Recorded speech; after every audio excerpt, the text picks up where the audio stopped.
Well, it's the day after the nation's biggest game, and we caught it all.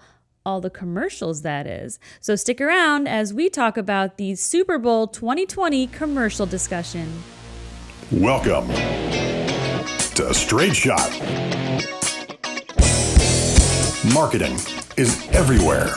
It's around your life, from what you eat to what you wear and where you go. It is a vital part of any and all business. Let's discuss the world of marketing and business as it influences everyday life with the staff of Atlanta marketing agency Reformation Productions and guests as they give it to us straight. Get ready. Take aim. Steady. Welcome to Straight Shot.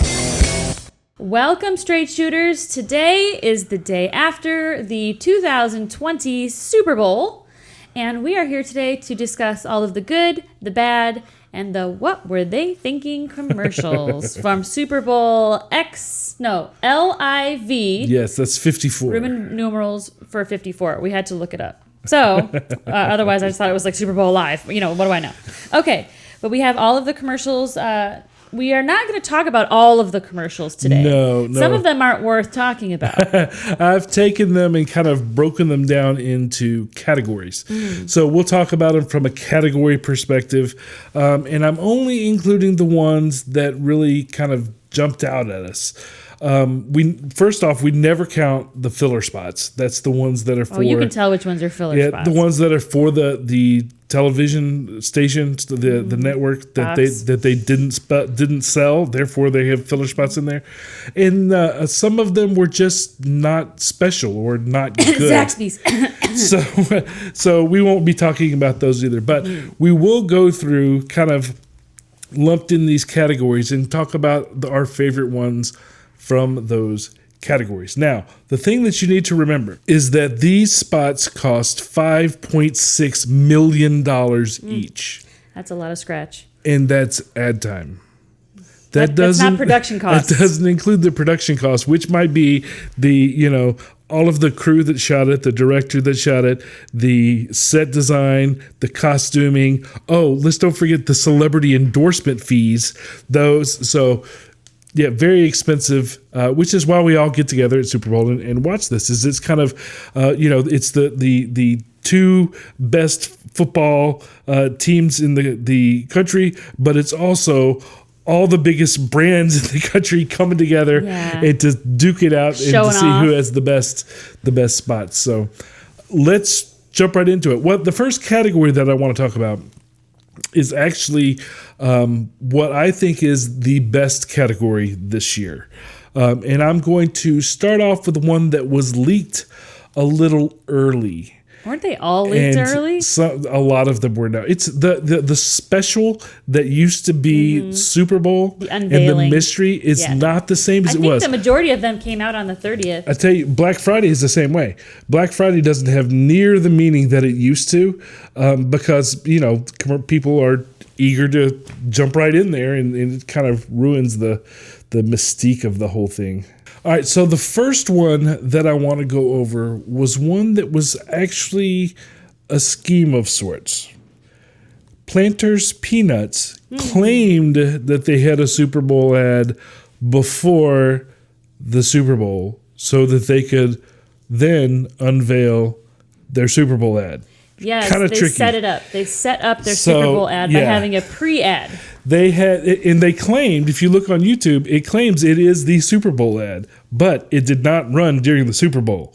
And what it was Mr. Peanut dies. The death of Mr. Peanut. And Mr. Peanut dies sacrificing himself for two people. One of them, which was Wesley Snipes, and the other one is some amazing actor, I'm sure, whose name I do not know, nor does anyone else. But he's a great guy, I'm sure. He's got wonderful family members who love him. However, the only one we recognize is Wesley Snipes. Yes. Now, that was a setup, again, to their Super Bowl ad. Now, when they played their Super Bowl ad, there's a couple of things about it that we need to make note of. The biggest one is that they were taking advantage of a social media occurrence that was very special to the hearts of many people. They recognized it and duplicated it. And that is Baby Yoda. Baby Yoda. Baby Yoda is extremely popular. So, with the death of Mr. Peanut, they have Baby Peanut. Baby Peanut, who sounds like a dolphin for a while, and then all of a sudden is like, nah, just kidding. Where's my monocle? Now, what they do in this spot, if you look, it's in the co-branding category. Now, it's there because you have, the Kool-Aid Man and Mr. Clean is at the funeral. So it's got other mascots, I guess, that are at the funeral when all of a sudden the Baby Peanut comes to life and talks like a dolphin for a little while. So very strange. It didn't do anything for me. I mean, I know that everybody was wigging out about Mr. Peanut dying. I think they would have done better if it had been a series in the Super Bowl. Like in the first part of the Super Bowl, they killed off Mr. Peanut, and then later on in the Super Bowl, they had the funeral and revealing of Baby Peanut. That would have been more impactful than the leak before the Super Bowl, because the death of Mr. Peanut was a big deal, a bigger deal than Baby Peanut was. I think. What do you guys think? That's my opinion. I think I would have preferred it if the Super Bowl ad itself was Mr. Peanut, bucking the kick it, so to speak. That would have been cool enough for me. So, all right. So the next one, speaking of series, the one that I think probably did best throughout the entire Super Bowl was the Tide Later series. Now, I have this one marked under co-branding as well because it is very, very co-branded. The entire series is of these ads is co-branded. Now, if you don't know what I mean by series, we often in social media, we will do a series, a bunch of posts that go together. Well, Tide and other companies did a bunch of spots throughout the Super Bowl that all went together. And they're co-branded to make it more economical to do so.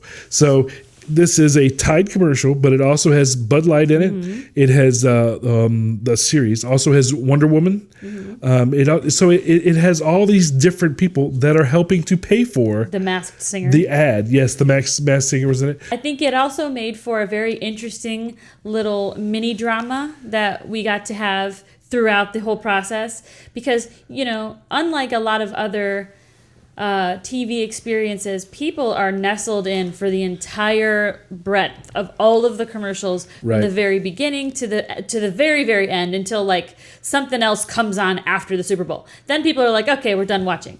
So they capitalized on the butts and seats for that amount of time and dragged it on through this like little mini drama series. I thought that was really great because you really wanted to see him on his journey. You were cheerleading for him.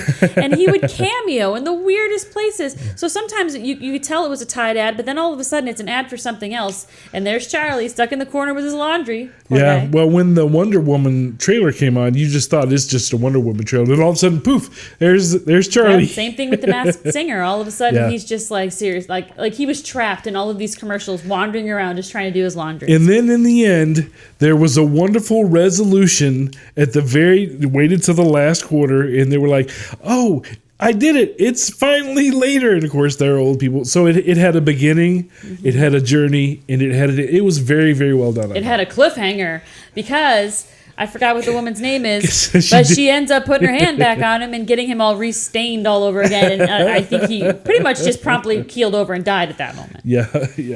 But I thought that one was good. The next one that I'll talk about that goes in co-branding is Walmart. Walmart did an ad actually pretty similar to the one they did last year. Last year they did a one about movies and cars that would then talk about the fact that they now have pickup that you can do with the groceries and whatnot at Walmart. This one was sci-fi and people coming in from outer space. So they had, Star Wars and Star Trek and they had Groot and they had all of these different alien references, I guess, coming to pick up their produce. Mm-hmm. Yeah, I think that's interesting about this ad. Number one is there's two different versions. There's a regular version and an extended version. There is. And I think it builds off last year's success. If you guys remember, last year's Walmart commercial had, I guess, movie cars, everything from Knight Rider to the DeLorean from Back to the Future, sliding in sideways to Walmart delivery. And that's kind of how they chose to showcase Walmart delivery last year, which actually last year was probably the best year to debut the new service from Walmart. So they're still hammering it. And so instead of trying something completely different this year, I think that Walmart tried to kind of build upon it by not only having the DeLorean at the very last scene, which is cool, because they still had the DeLorean in it, which, let's face it, that's what most of us geeked out about. But they also had, Bill from Bill and Ted. They had Flash Gordon. They had all of these throwbacks. And the thing that I appreciate about Walmart is that they're really capitalizing on people's freak out nostalgia. And freak out nostalgia is when something comes on the television or comes on the radio that you haven't seen or heard in a while, and you freak out. Yeah, that's a good term Holy for it. Bill and Ted. Yep. Oh my gosh, that's a freak out nostalgia. And that is all consumer targeting, because their target now are people that are Gen X or what are you again? Gen Z? I am a Zennial. You're a Zennial. So, yeah. So that's right. Learn it, know it. We are a small but very important fragment of society. Those are the people that have income and can spend it at Walmart, and therefore they went into our psyche and where how we grew up. It was very, very well done.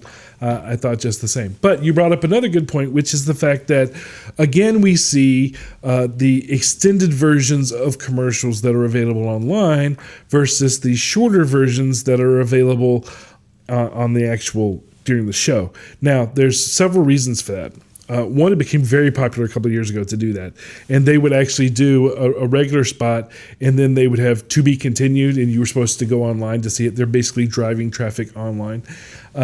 With this, they're taking advantage of the fact that they know people are going to be searching the commercials. Mm-hmm. And if they can have something new there after the show, then that gives that commercial that much more life. So it's very smart. And some of the times, some of these that we'll show, the extended version is like 5 seconds more extended. I mean, it's just enough for them to say that it's an extended cut. Mm-hmm. But some of them are actually quite extensive. And then there's also what we call a companion video, which is a longer video that goes with the shorter video that you saw. And we'll talk more about that a bit later. But the important thing here is you can see the extended versions online, which a lot of times give a little more meaning to the ones that you saw.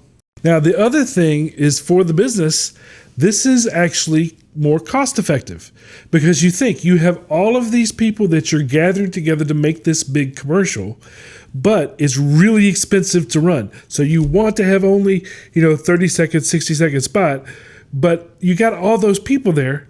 If you go ahead and shoot the extended, it gives more life to the investment that you gave without you necessarily having to pay for it to run during the NFL Super Bowl. Not to mention the creatives who are actually piecing together this ad for it to run on the Super Bowl cry and throw a fit when anything awesome hits the cutting room floor. Absolutely, just like the director's cut with right, movies. Trust me, as somebody who is a creative, when we have a super awesome, fantastic idea that ends up hitting the cutting room floor, and which that means, of course, that it doesn't actually make it to air. It doesn't actually make it as the packaged piece of ad that shows at the Super Bowl. If that hits the cutting room floor, we get really, really sad. So it's kind of a nice way to throw bonus features in or extended ads so that those pieces can be showcased. Yep, I agree. Now, the next one that I want to go over, which is the last one we're going to talk about in this co-branding category, is from Procter & Gamble. Yes, that was a good one. Most people don't see ads from Procter & Gamble because Procter & Gamble is a holding company for several other brands that you know.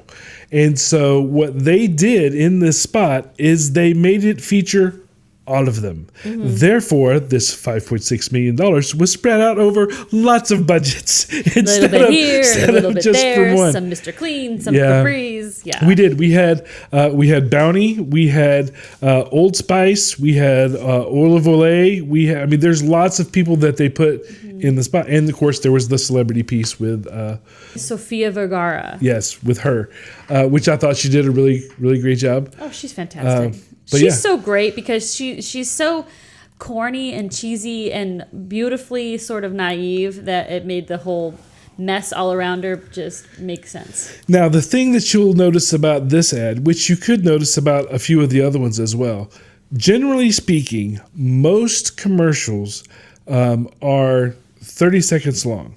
They used to be, back decades ago, they were 60 seconds long. Well, this one and a few others are a minute and a half. They're 90 seconds long because, like I said, if you're going to do it, do it. And so that's what some of these are indeed longer than normal to give them time to, really sell the story of what they're doing. Now, what the companies will do is after the Super Bowl, they will chop them down into bite-sized pieces in various versions and use them throughout the rest of the year. Yeah, and not to go backwards, but Tide, interesting thing about the Tide commercials is, we talked about Charlie popping in and out of kind of like different ads. Some of them were 16 seconds. Yeah. Like that was such a short little, but what it does is these little tiny pop-ups every now and again, all together make up like a full minute's worth of ad space, which is kind of cool, but spread out over the entire thing. All right, so the next area that I want to go into is Cola Wars. Now, we just got done with our Coca-Cola series, and we did an episode on lessons from Coca-Cola, Cola Wars. And so this kind of lets you know Cola Wars still happening. Holy cow, yes. So, yes, about the Cola Wars. I have some notes on that. Let's see. So the ad was for Pepsi, actually. You may recall that for those of you that have not listened to the podcast, shame on you. But that's okay. I forgive you. Now just go back and watch it. Okay, so if you might recall, some of you that are not familiar, obviously the big Cola Wars happened in the 80s. 80s, yeah. Started in the 70s. Late 70s. Well, it depends on when you want to say it started. The famous version of Cola Wars was in the 80s. Pepsi decided to poke the bear, and the bear is Coca-Cola. Coca-Cola had a stronghold on the nation as far as the cola brand of choice for all Americans. Well, Pepsi decided to poke them with a very large stick, and they've been doing that ever since. So this ad that just came out this weekend is just so wonderful because they're still poking Coca-Cola with a very large stick.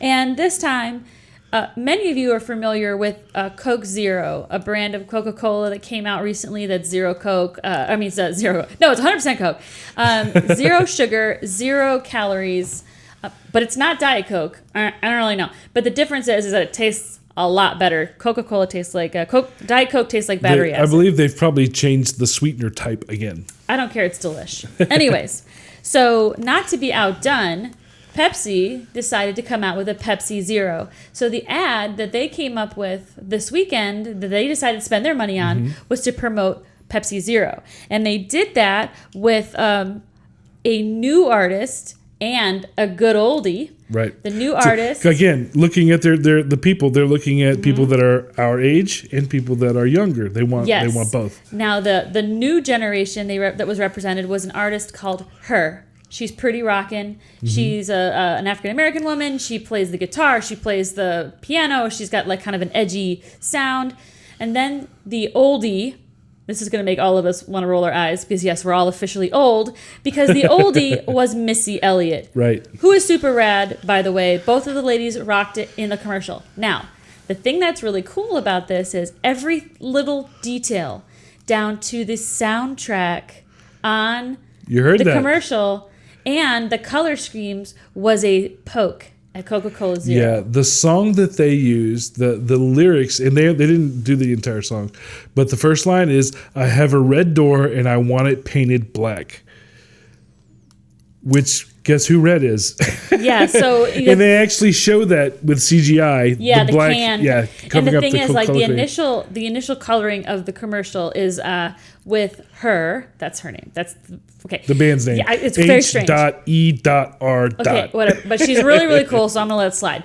But it opens up with her and a whole bunch of other people, and they're all dressed in red and white. Now, red with like white suspenders. Think of red with like the white ribbon. Okay, it's very, very interesting. It's very, very reminiscent of Coca-Cola. So much so, in fact, that I tuned out for like 5 seconds of the ad, thought it was about Coke, like the entire time. Now, not to be left out of the zero competition, Mountain Dew did a zero drink also. They did a nod to The Shining. If y'all remember the movie The Shining, they did basically a reenactment of that, only gives her it's the guy from Breaking Bad. And then the girl from Blackish. Mm-hmm. Yeah. All right, so I have a comment about this one. Okay. What? I mean, like, what?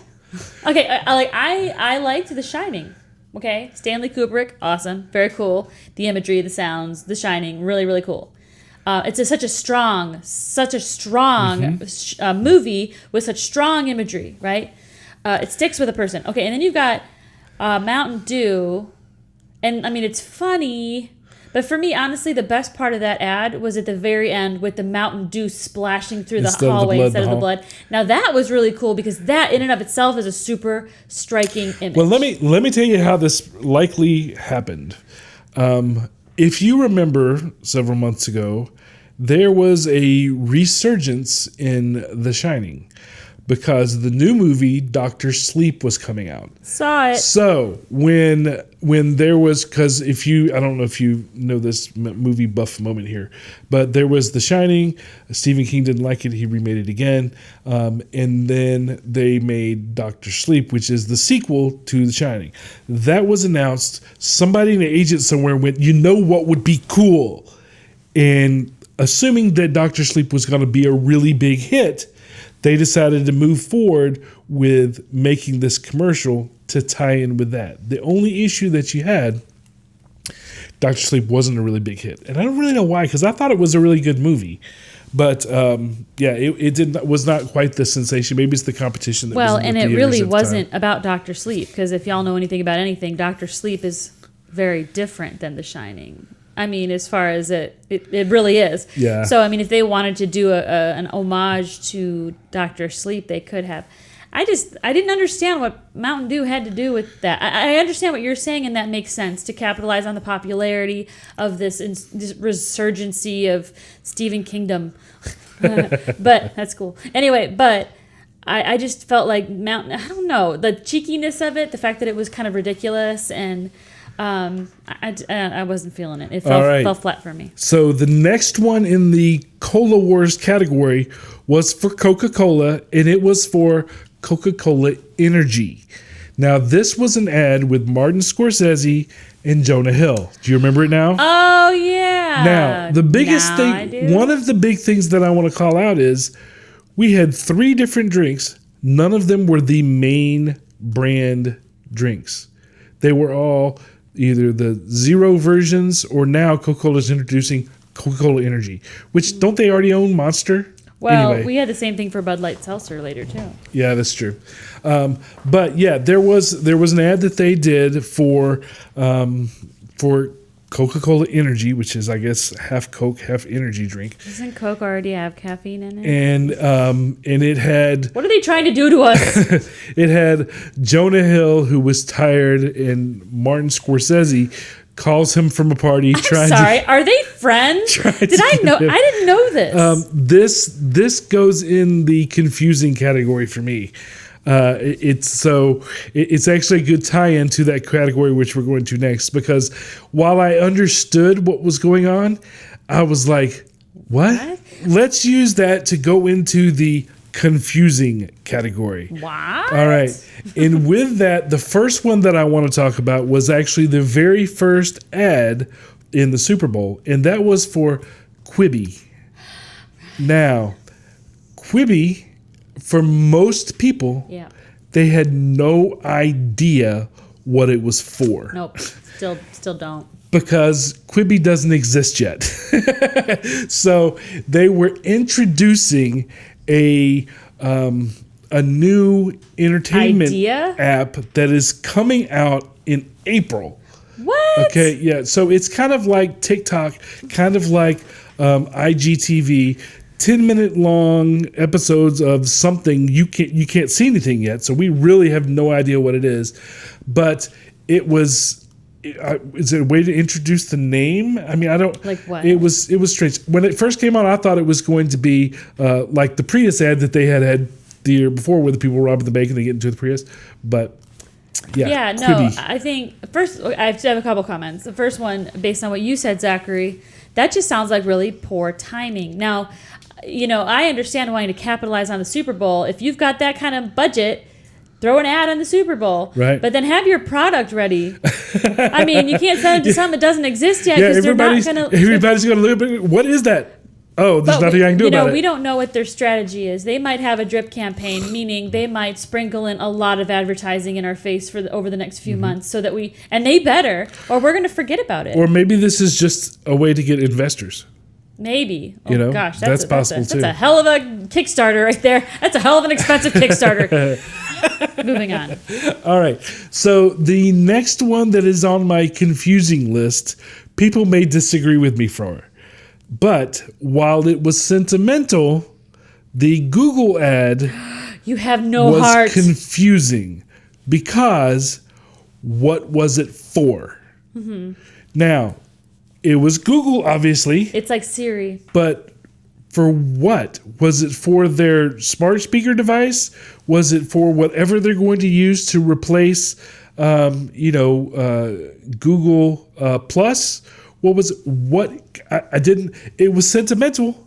I felt for the man whose wife Loretta. I mean, I got it in the heartstrings. Dude, you remembered her name. In the end, what product was this for? Does it matter, you heartless man? No, you know what? I think it has something to do with the replacement for maybe a Siri product for Google. Which makes me think it's their version of Alexa. Yeah, that's what I'm thinking, like Google Home. Google Home and Nest and stuff like that. But they never showed that. They didn't. Actually, that's happened several times throughout the ads that we saw last night, where they were talking about products but not ever actually explaining what they did. So here's my thoughts on that. Very heartfelt, very sentimental, but a miss. Really? That's what I think.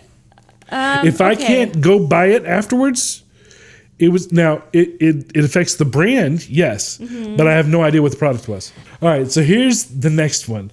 Now, when I was making notes for this spot, I noticed lots of things about it, but I wrote down the wrong name. Ruh-roh. This ad was for St. Archer, which is beer. And they tried to do the Coke and Pepsi and pit it against and have their competition in the ad. And their competition is obviously Michelob Ultra, because they showed it more than they showed St. Archer, who is new, who I did not know. And so I thought the ad was going to be for Michelob Ultra. So again, a miss. As far as being targeted, they did the whistling solo from Guns N' Roses' Patience, which was extremely well done. I liked it from an oral standpoint. I liked the fact that they were showing, they don't have my brand, so I must have patience and go to the next store.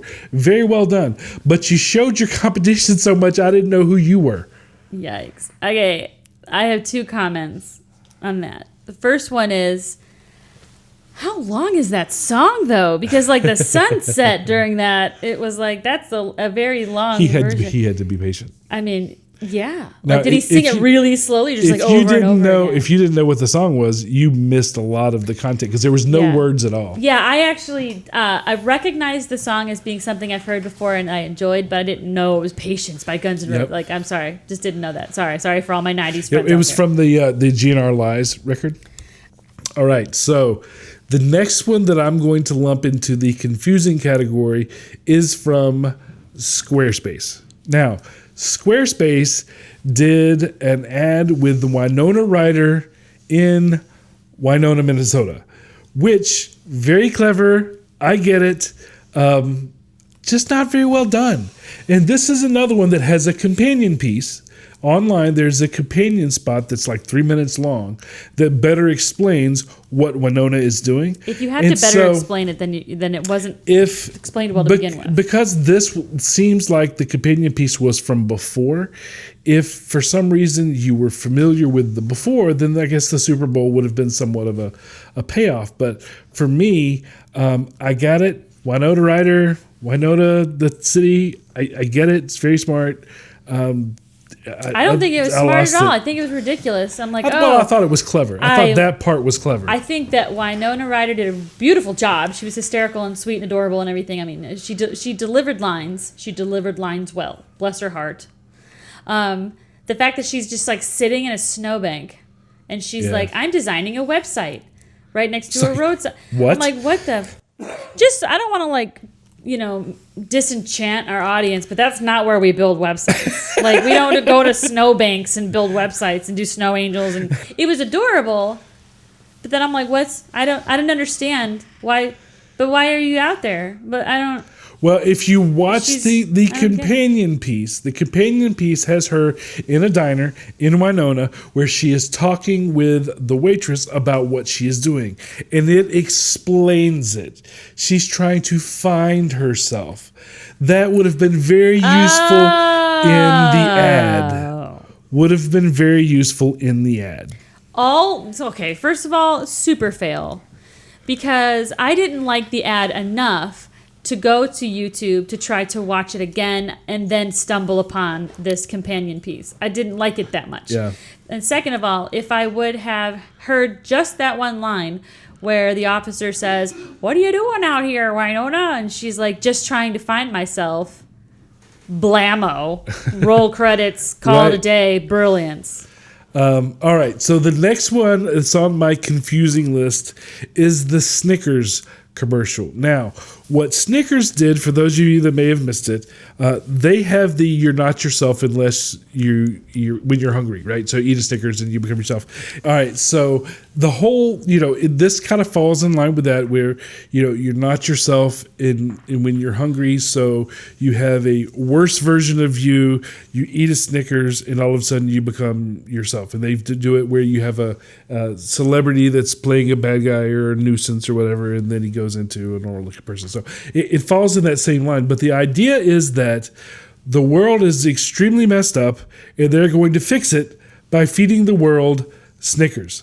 I get it. They do a really good job of calling out everything that is wrong with the world right now and trying to fix it. The biggest issue that I have with this spot is the stretch that it takes to say that it's the world, the Earth's problem versus society's problem. Because everything that they described was societal and not global Earth world. So feeding the Earth Snickers not going to fix it. I loved this commercial. I loved it because I am a cynical, sarcastic, sick of everything person. And I just think it's hysterical. I think one of the things that Snickers does really well is that it is, it's cheeky, but it's like sarcastic. It likes to turn people on themselves a little bit. And one of the things I like about this is that at every turn, it is making fun of all of us. Yes. And how trivial we are, and how, first of all, I will say this, not to hammer the Coke thing again, but we've been up to our eyeballs in Coca-Cola for a while now, so bear with me. The beginning of the ad is very reminiscent of the Hilltop commercial. It was. Want to buy the world a Coke? Only out of key. Everybody coming together in this like grassy knoll to talk about saving the world with this product. And you mean if everyone gets a Snickers, it'll solve the world's problems? And the guy's like, nope. That would have been better if they gave the world a Snickers, because that goes to society. That would have made sense to me. I'd like to buy the world a Snickers. That would have been good. Yeah. But burying it in the earth, I don't get it. Yeah, I don't know. Which brings up the last one that I have in the what? What? Category, which is Donald Trump's ad. So Snickers talked about how divisive the world is, which enter Donald Trump. If you didn't know who Alice Johnson was, this spot made no sense to you whatsoever. If you didn't know the story behind Alice Johnson, this ad was very different for you than those of us that know the story of Alice Johnson. And the unlikely hero in this story is actually not Donald Trump. The unlikely hero in this story was actually a Miss Kim Kardashian. Right. But I am proud of her for this. She did a wonderful job. She did a lot of research. She did a lot of campaigning as far as privately with Donald Trump about this issue. She did her homework, and she was vital to the pardoning of Miss Alice Johnson. Okay, so now that you know that, Donald Trump was like, okay, fine. I smell what you're cooking. I'm picking up what you're putting down. That's right. I'm going to make the call. Donald Trump used his executive powers to make the call. Pardon Miss Johnson. It's super heavy in the middle of a Super Bowl Okay, ad. well, this brings me to something that I wanted to talk about, and you just opened that can, so we're going to do it right now. Ha. The idea of the Super Bowl ads have any political agenda at all. So how do you guys at home, and Zachary, how do you feel about, consumerism's biggest night of funny, dogs and Post Malone and beer and celebrities and Sofia Vergara being covered in schmutz and all of a sudden having political ads in the middle of it? Well, I think that, since you asked, I think that a lot of this has to do with Jay-Z, believe it or not. Jay-Z and his management company have been involved in the Super Bowl halftime show for the last several years. And they have the halftime shows have had a political element to them, all of them, some to different degrees. This halftime show had the Puerto Rican statements. We will talk about the halftime show, but not yet. Don't get excited. Will, but I think that political ads in the middle of it, or political statements in the middle of halftime, I don't like it. That's a preference. If I'm there to be entertained, I do not want some political statement in the middle. I don't want political statement in my entertainment, no matter what it is. That's movies. I don't want it in any of it. But that's me. Yeah, there was a competing ad from Mayor Bloomberg about George Kemp's mother. It was about George Kemp passing away and gun control. And he obviously is a Democratic candidate. And so the ad was a Democratic candidate. And I think he's independent, isn't he? He's not Trump. And it was very heavy and it was very sad. But to your point, so was Alice Johnson's ad, and it's like they weren't trying to entertain you at all. They were really trying to grab your heartstrings, and in a way, it was very distracting. And it was it was like the no fun police. It like sucked you out of the fun of Super Bowl ads for a minute to remind you that the world is still very political, and it's only going to get worse. So, Mr. Trump, understand why you did it? Stop it. Didn't really like it. Stop it. Okay, so speaking of the Super Bowl halftime show, we are going to take a break right now. We're going to have our halftime show? We're going to have go get our peanuts? I'm going to put Zachary in a see-through sequin outfit, and then when we get back, I'm going to make him dance around with some fringe around the table and entertain all of you guys. Or maybe we'll just talk about the Super Bowl halftime show when we return. First, we're going to hear a little something from our sponsors. Join us in a second. All righty. Straight Shot is brought to you by Reformation Productions, a full-service marketing agency in Atlanta, Georgia, helping companies promote and communicate their business in the most efficient and effective ways possible through straight line marketing. Find out more by visiting reformationpro.com or call 678-825-8086. Reformation Productions. Think in straight lines. Hey guys, welcome back. I hope you enjoyed that little break because we're about to head on in with the Super Bowl halftime show. It's the halftime show. It's the Straight Shot halftime show. It is the Straight Shot halftime show, minus all the sequins, feathers, and crotch shots. Woohoo! Because you don't want to see that, and neither did we. All right, that brings up the social media buzz that's going on right now as far as the halftime show. There are people that are bent out of shape because of the sexuality that was involved in the halftime show. To which I say, not a surprise. That's how, the whole Shakira, this is her thing, man. I was not surprised at all. I don't know what the problem was with Shakira. Well, you talk about the pole dancing. Okay, so Shakira rocks my socks. J-Lo, the most beautiful woman on the planet, rocks my socks. The fact that she can do like a human flagpole on a human stripper pole or a non-human stripper pole is kind of amazing. Don't get me wrong. However, and yes, we all are aware of Shakira shaking her hips and undulating. They don't lie. They don't. And the undulating weirdness that is her stomach, the fact that she is a human noodle is amazing. However, costume choices for Miss Lopez, I feel like we're not Super Bowl friendly. I get it. However, there are a lot of people up in arms with people that are up in arms about it. They should be free to do whatever they want. It's like your kids have never seen a woman's body before. I mean, okay, I have a 9-year-old, and I don't need the crotch shots. I don't need my son staring right into vagina. Am I allowed to say vagina? Because vagina. Probably not. But that's all it was. It was the camera angles were lower than the performers, which is understandable since the performers are up on a pedestal. And because of that, there was some questionable camera angles that were repeated a lot, and the wardrobe choices. And there was a part of the where the girls were dressed a little bit more. I think they just had more glitter on, more fringe or something like that, and it was beautiful and it was great.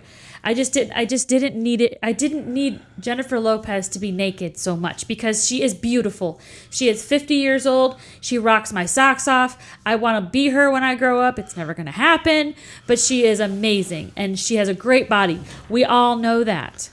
That's not what's on sale here. So I just felt like she was trying a little too hard to prove that she still got it. And a lot of people agree with you. And Shakira, Lord help me if that woman doesn't make tying her shoelaces look like a blast. She looks like she has the most fun ever, no matter what she's doing. Yeah. I feel like, I don't know, I didn't have a problem with Shakira's hips and her undulating, and I guess it was more of a costume decision. Even the stripper poles didn't bother me too bad, except for the fact that she was very scantily clad on top of that. It was just very confusing. I'm like, do we not?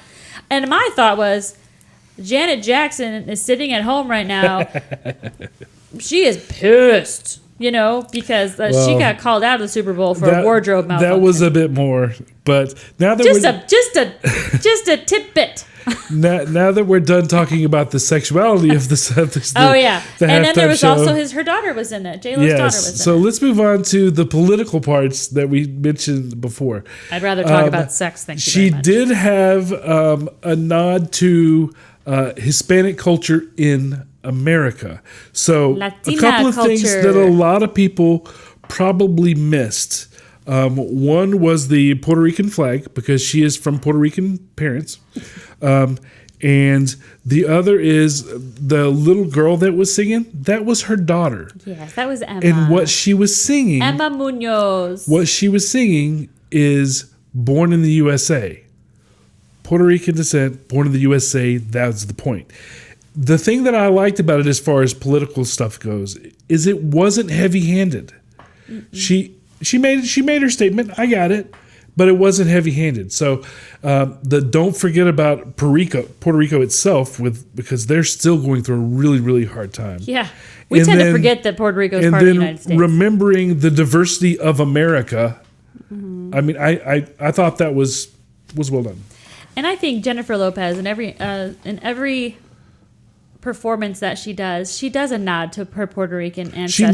She knows where she came from. She does. She's still Jenny from the block. She used to have a little, and now she has a lot. All right, so moving on from the Super Bowl. Do you have anything else about the Super Bowl before we move along? About the halftime show? The halftime show, yeah. No. All right, so my next category, which is the largest category, has to do with using celebrities. So celebrity endorsement. Everywhere. And we'll kind of move around. Let's start with the one that I thought was the worst. So the you want to guess which one it is? Is it the one that you have asterisked in your notes? It is No. not. Oh, good. 'Cause that's one I like. No, the Hulu ad with Tom Brady. I didn't see that one. Again, we're playing off the idea of the fact that he's retired 27 times and him mentioning it again. So there was a tie-in with football. I get the tie-in with football. But I'm kind of over Tom Brady. There's a lot of people that are still not over him, though. So I want to be over him, too. Go away, Tom. So that was my thoughts on that one. Now, the next, there's so many really good ones in this category. Another one that I thought was fairly simple but good was the Audi commercial, which had the girl from Game of Thrones, Arya Stark. Her name's Maisie Williams. Had her in it singing "Let It Go," which of course is from Frozen. And anytime you can tie in Arya Stark from Game of Thrones, I'm all for it. He's like a super geek about Game of Thrones. All right. So she was my favorite character in it. I did not like the ad. It was very odd to me. Now, first of all, like, what are they trying to say with the ad? Is the payoff really just at the end when she says the cold doesn't bother me anyway? Because I don't. Well, the cold doesn't bother me anyway goes in with winter is coming. She's from Winterfell. But winter is not coming. It's already here. That's what's so frustrating to me. Completely confusing. Let me rewrite this for you. All right, Audi, you're welcome. This is a little bit of free advertising for you. Now, what if she would have gotten, she had run to the car. It's cold outside. It's very obviously cold outside. Everybody's cold. She gets in the car, rolls her windows down, and is just driving through, stuck in traffic. And then everybody's still yelling and hollering, and she sees people outside shaking and they're cold. People are running to their cars because they want to get to their cars, or they're scratching the ice off their windshields and they're all crabby about it, or everything that makes us upset in the wintertime. The snow plows in the car. If anybody ever lives in the city, they know that delicious gem when somebody's from Chicago, right? When the snow plow comes through and plows your car in and you can't get out, and then just leave like a little note that says, you shouldn't have parked here to begin with. Love the Chicago police. Anyway, then she's in her car with the windows down, and that's when she says something about, well, the cold never bothered me anyway. Now that would have been really interesting to me. It made the whole commercial made completely no sense to me. And it was like, it's really cold out. Honestly, today it's like 72 in Georgia. But for most everybody else, it's very, very cold out. It's February. And so, it would have made more sense to have something that capitalized on the coolness. If she's singing about snow. Jennifer. What? Let it go. Oh my God, I can't let it go. The whole time this ad is happening, I'm like, I can't let this is... Like, I wanted the commercial to just go. All right. So, speaking of letting it go, the next one is MC Hammer. Oh. MC Hammer was in the Cheetos commercial. Oh my God.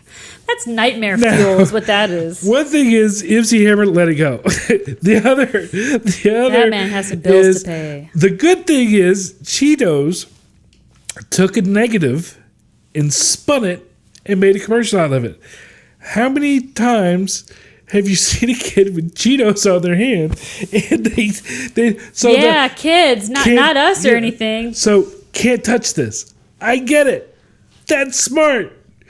MC Hammer trying to get paid. I think the idea, like you said, the idea of the ad where my hands are too cheesy. I can't help you move. I can't do this paperwork. I can't hold your baby. Sorry. Yeah. Like, that's really ingenious. And the whole, can't touch this. Fantastic. I thought that was such a wonderful way to actually use something that's kind of negative about the product. Right. Flip it on its ear. All right. So let's move on to some of the better ones. So what I want to talk about in this next one, there are pieces of this that I did not like, but overall, I thought it was creative. And I did think that this one was Super Bowl worthy. And that is the Alexa ad. Now, the Alexa ad starts out with Ellen DeGeneres, And, I wonder what life was like before Alexa, because now life is so simple with Alexa.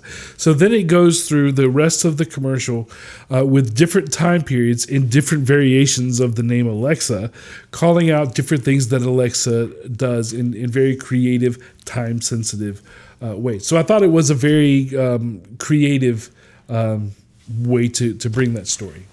I actually felt like this whole ad was written by Ellen DeGeneres because It might have been. It's totally her personality, and I love her with the fiery passion of Seven Sons. So anything she says to me is just liquid gold.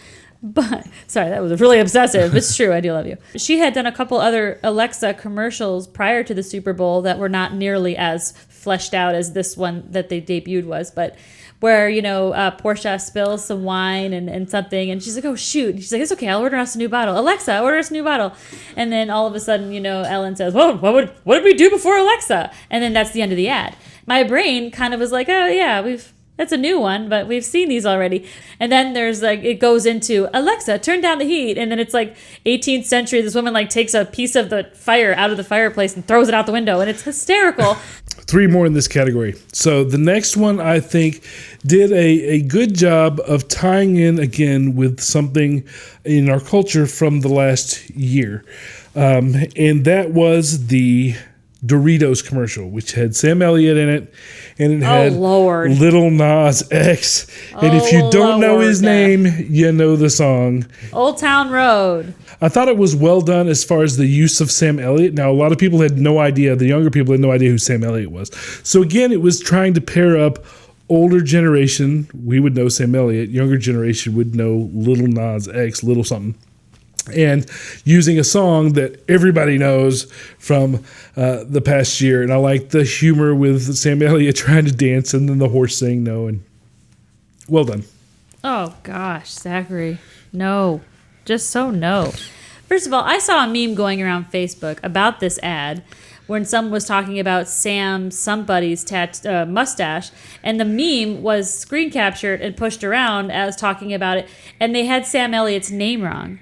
People didn't even, I forgot what they called, Sam Waterston, or they called him some other old dude Sam. They have no idea. I'm like, shut your mouth if you don't know who Sam Elliott is. Okay, so first of all, very creepy. Did not enjoy Sam Elliott's mustache. Sam Elliott's mustache should... First of all, no, I'm a fan of Sam Elliott's mustache. Let me clarify. Should have a shrine? I do not believe that Sam Elliott's mustache should ever move that way. That is unnatural and it was off-putting again. I don't know. It was weird. I didn't enjoy it because it was redefining the Wild West and what a cowboy is. Yeah. And I think what we all think of as a cowboy is definitely Sam Elliott. I mean, he plays a huge part in our shaping of what an old cowboy is. Well, there was actually 3 celebrities in this, and the last one was Mr. Achy Breaky Heart. I actually kind of love Billy Ray Cyrus making cameos and stuff. His part was the best one. It was I'm not getting up there and dancing, because everybody knows he did the Achy Breaky. So Zachary and I giggled like schoolgirls when he said that, and the rest of the generation iPhone in the room were like, what? That's 'cause they Who's the old guy? Let's talk about Jason Momoa. Speaking of strange. So Jason Momoa did an ad that I thought was humorous and in brand with who he is, because you have to remember him as a celebrity. He's building his own brand, and one of the things that he's doing is making fun of himself and his celebrity status. So you have all of these Photoshop memes, because everything is social media oriented. You have all these Photoshop memes where people are bulking up, and instead he took off his muscles and became so great, skinny, wirely arms man. I mean, it was creeptastic, but I loved it. I thought it was hysterical. I like the fact that Jason Momoa... He took his hair off. Yes, I thought the fact that he's poking fun at everybody's view of him and everything, and it was super creepy. It's amazing what computers can do these days. Now, we took comments from people on several different social media platforms, and this is one that got the most comments. People liked the Jason Momoa ad. It was one of the winners of the night. It was that one, and one we'll talk about in a minute, the Jeep commercial. That one also got a lot of comments. But the Jason Momoa one, my favorite comment that I got from Amy was that it was fantasy destroying. That one made me laugh. It was just really, really funny because so many people were enraged at what this did to their fantasies. I thought it was great because he was making fun of his own image, which he still has, by the way. Oh, yeah. And Lisa Bonet making her little cameo at the end there was just priceless because she's kind of she's always been very supportive of his career, but she's also taken quite a back seat and letting him shine a lot of the time. So to have her kind of pop in there was really exciting. Now, this ad actually has a companion piece that you can find online, which is just another, it's a lot shorter. It's another one where you can see him relaxing at home and he is just even creepier. Horrible. Yeah, no thanks. I think most people are going to pass on that. All right. When that brings us to what I think is the best one in this category, and that is the Post Malone Bud Light Seltzer ad. Now, this one was not really, it wasn't really surprising to me. It was just well done. The part that really tipped it for me was let me explain the ad to you. Do you want to explain who Post Malone is? Post Malone is one of the new people that sings and has face tattoos. But well done, Zachary. That about sums it up. He went into a convenience store and he's trying to buy something, and then it goes into the whole Inside Out, movie thing where you see his emotions inside him that are trying to decide what he's going to do. So, and they all, of course, have face tattoos as well, and they decide. He's like, "Oh, what's that? That's Bud Light Seltzer." Well, that's not what we get. We get this, and so his brain starts arguing, and it throws his body all over the place, and he completely wrecks the store, which I thought was funny, and with his personality, I thought it was good. I also thought it was good that the reason, I guess, or whatever emotion she plays was like, guys, we're rich. Because he is. And oops. And he's like, I'll get both. And so then Post Malone stands up and goes, I'll get both. So I thought that was well done. The piece that I really liked about it is after that spot aired, this is how good the production people are. After that spot aired and the show came back on, the very next time that they were talking about sponsorships, they zoomed in on two of the actors from the commercial, not Post Malone, in the crowd, interacting with each other. I thought it was brilliantly done. Holding Bud Lights. Brilliantly done. Right, and that's what's interesting is that everybody in Post Malone's head had face tattoos just like him. Yeah. So if you guys don't really understand who Post Malone is, for all of our older business people, that anybody over like 14, okay? So Post Malone is a rapper. He's more of a singer now these days. He's the guy that you take one look at and you automatically don't like. Yeah, he started the face tattoo thing. Well, except for Mike Tyson. He's got face tattoos, neck tattoos. He looks like he just rolled out of bed. Looks like he smells like, patchouli, but I tell you what, if this guy doesn't grow on you, he is like, his personality really shines anytime you see him in an interview or on stage or anything. He's like the sweetest guy, and his image is very strange because it doesn't really fit in any box that's already out there. So one thing that I liked about this commercial is it allowed Post Malone to kind of be Post Malone and all of his weirdness.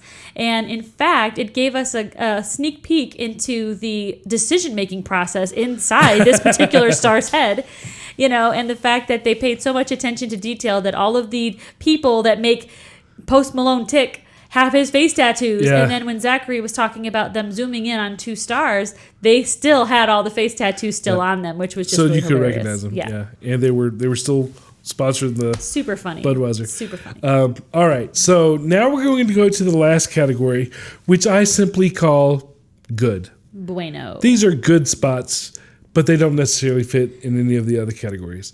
And the first one that I want to talk about is actually for Facebook, a specific part of Facebook, which is Facebook groups. Yeah. Which is an odd thing to have a commercial for because you don't buy it. But it was the I Want to Rock, and it was all about different rock groups, all different types of rock, rocking chairs, rock climbing, stones, rock climbing, rock music, rock this.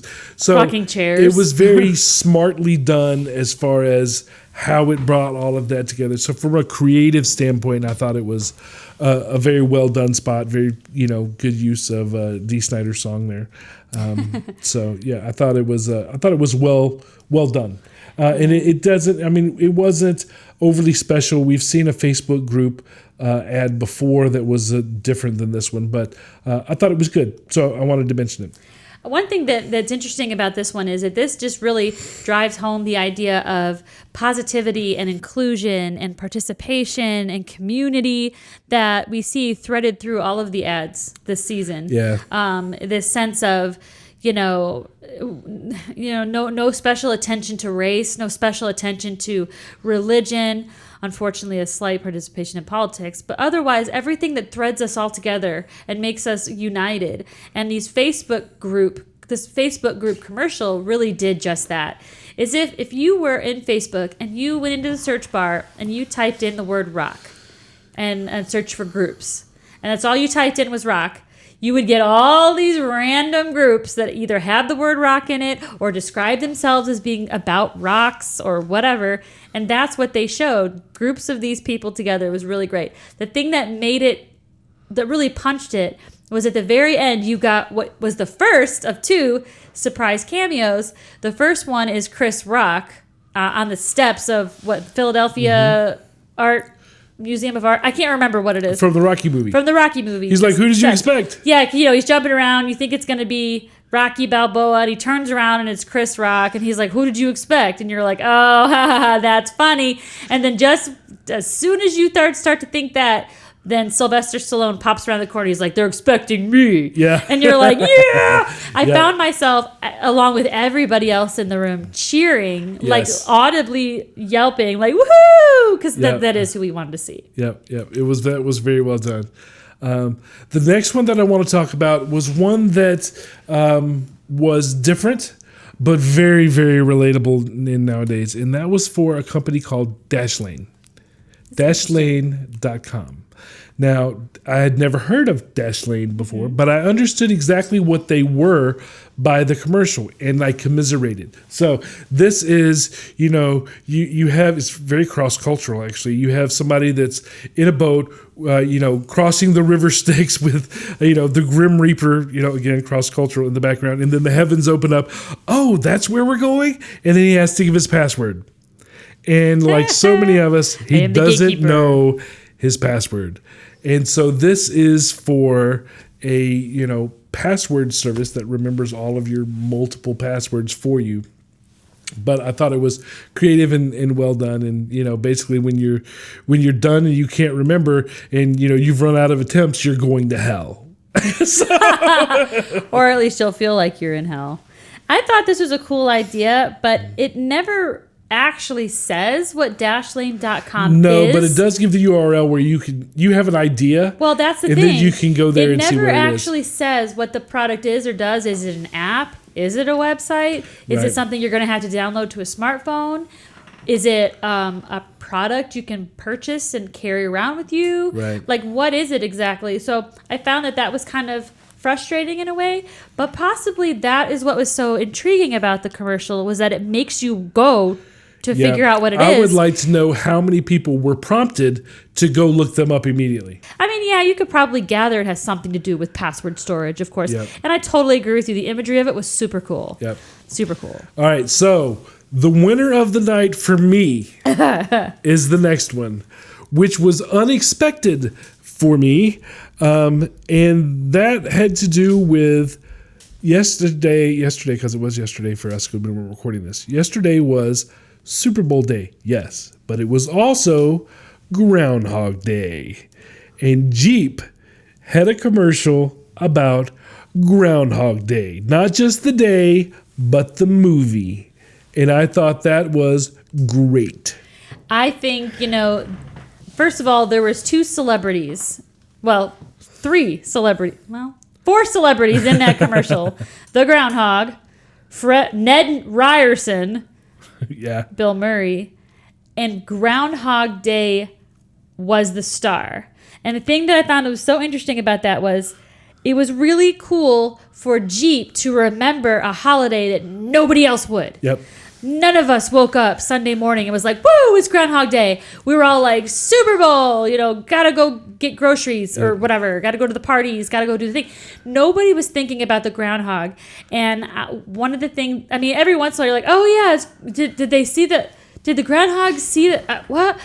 People try to catch up with it, but nobody remembers that it's the Groundhog Day. So the fact that Jeep was, capitalizing on the idea that they were going to celebrate this holiday that everybody else forgot in a way that is the way we now remember Groundhog Day, and how we celebrate it is with that movie, with Bill Murray, getting to do the same thing over and over again. And like I said, one of the stars of the commercial was that groundhog, and the montage that he had of silly little adventures with this little rodent was hysterical. I loved it. It was endearing. It makes us all love Bill Murray like we all didn't already. But the movie is great, and it brought all of us back to, oh yeah, it's Groundhog Day. Yep. I thought it was very, very, very well done. Okay, Zachary, what is our straight shot? What did we learn from all of these Super Bowl commercials? All right, so I think there are a couple lessons that we could pull away, since lessons is kind of our thing here. One is it's the Super Bowl time period, their slot. It's a great way to release an ad campaign that you're going to use all year long. Now, for those companies that aren't spending $5.6 million on one ad, you can do it in other ways where you have a big release and then use that campaign throughout the year. So that sort of practice, I think, is smart. The other is series are good. Anything you can do to elongate and keep interest in a particular marketing tool is smart. Again, we do it a lot in social media. It's done in commercials all the time. This was done, all the commercials were in the same show. But continuing series, you see it a lot with Progressive and Flow, where you have a campaign and you just kind of make a series out of it where they stand alone, but they also stand together. And that generally works too. So there's a best practice for you there as well. Another thing is using extended versions of commercials as video, web videos, also companion videos that are web videos. That's another good practice that we can see being used here in the Super Bowl. And then celebrity endorsement is forever going to be popular. Because you're tagging on to somebody that the world already likes. So if your demographic likes a certain celebrity, it's really easy. It's not cheap, but it's easy to connect with your audience in that fashion. Which brings up the next point, which is connect with your audience. Doritos did that. St. Archer did that with the use of the GNR song. Walmart did that with knowing who is spending money and using things that we grew up with. Again, know your target audience. We say that all the time in the show. Know your target audience. Huge, because that's what everything creative is built around. You're going to spend a lot of money. Yeah. You better spend it in the right place, on the right people. The next is co-branding is smart. Co-branding is when you find somebody else that shares your same audience and you come together to make better use of your budget and the recognition of the other companies. So co-branding really, really helps. Sometimes it's hard because companies are selfish and they want to do their own thing. But if you can come together with another company that's not competition and it is mutually beneficial, co-branding, very, very smart, very wise, lots of ROI with that. So, and then as far as the missteps that we saw today, one of the lessons from this is if you're going to do a commercial, make sure that it communicates who you are. If I don't know who you are, I don't need to see your commercial. So I think that's a big thing with a lot of the misses from last night is if you do a shot and I don't know who did the commercial, doesn't help you any. Well, guys, that about wraps it up. So thank you for joining us for this episode about the Super Bowl commercial discussions. Remember that you can always subscribe and comment if you have opinions or questions or things that you want to say about our particular episodes. It really helps us out to know what you're thinking. Let us know if we mentioned your favorites from the Super Bowl. if you think there are a few that we missed. As we said before, we didn't talk about all of the ads that were shown during the Super Bowl, just the ones that made the biggest impression on us, for better or for worse. But we will put links to all the companion pieces and extended versions up as episode level bonus content in our app in case you miss any of them. So if you want to go find some of the ads that we talked about today, we'll have the links, like she said, listed. When you go to look for it on the app, there's several different places to find bonus content. This is episode level bonus content, so you have to go to the episode, then click on the GIF. It's not out with everybody else. It's specific to this episode. With this episode, right. And speaking of episodes, the next time you hear from us, we will have an episode about podcasting and how it can be useful in business. Yes. We've been doing this for a while. We think we could talk about it. So I actually did a seminar recently on how businesses can engage in this phenomena, which is podcasting. So we'll explore that. Absolutely.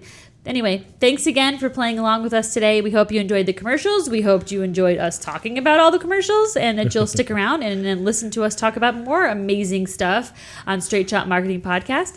Until then, bye. Bye-bye. Thank you for listening. If you found this podcast informative, we hope you'll pass along our web address, straightshot.net, to your friends, colleagues, and business associates. And please leave us a positive review on our Facebook page at facebook.com/straightshot.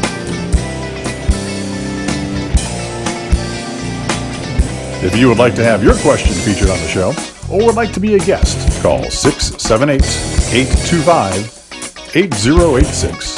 extension 300, or you can email us at info@straightshot.net. Be sure to download the Straight Shot podcast app on your smartphone to hear previous and new shows.